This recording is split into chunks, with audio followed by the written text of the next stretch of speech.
To inform my audience, new college math majors, I'm going to show you how to factor. 4 major ways to factor is by completing the square, the quadratic formula, when a equals 1, and grouping. As I've learned in my college algebra class, knowing these 4 methods of factoring will make math easier.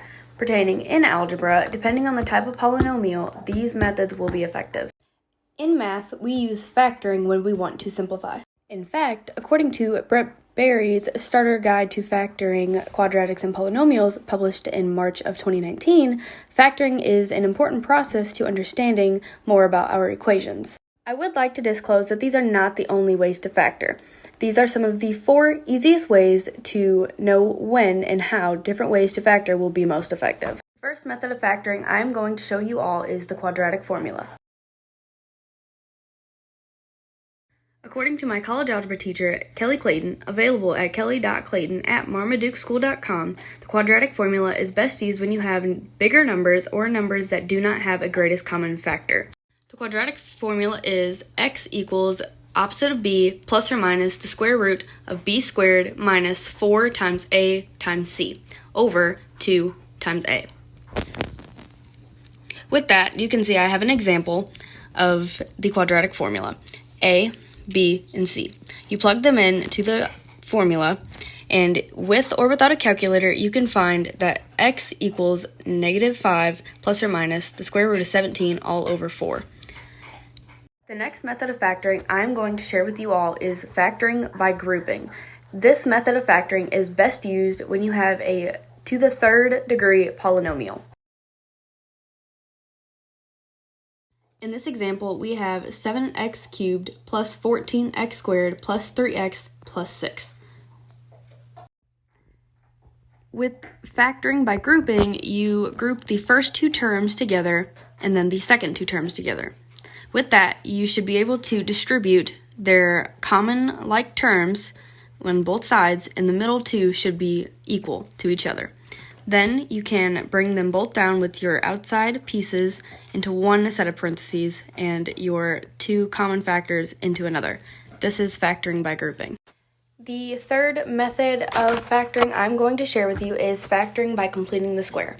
I got my description of this method of factoring from www.varsitytutors.com, their 2007 edition of Completing the Square.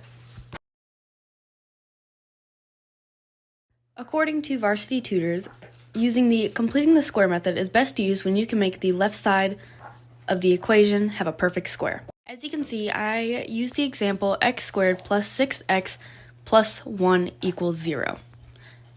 This method looks a lot harder than it should. In this example, you want to subtract 1 from both sides and take your b, which is 6, divided by 2, square root your answer, which makes 9, add 9 to both sides.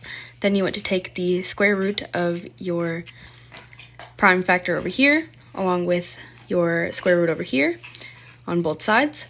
Then you want to subtract your 3 to this and simplify your 8 squared, which will make you x equals -3 plus or minus 2 square root of 2. The last method I'm going to share with you all today is factoring when a equals 1.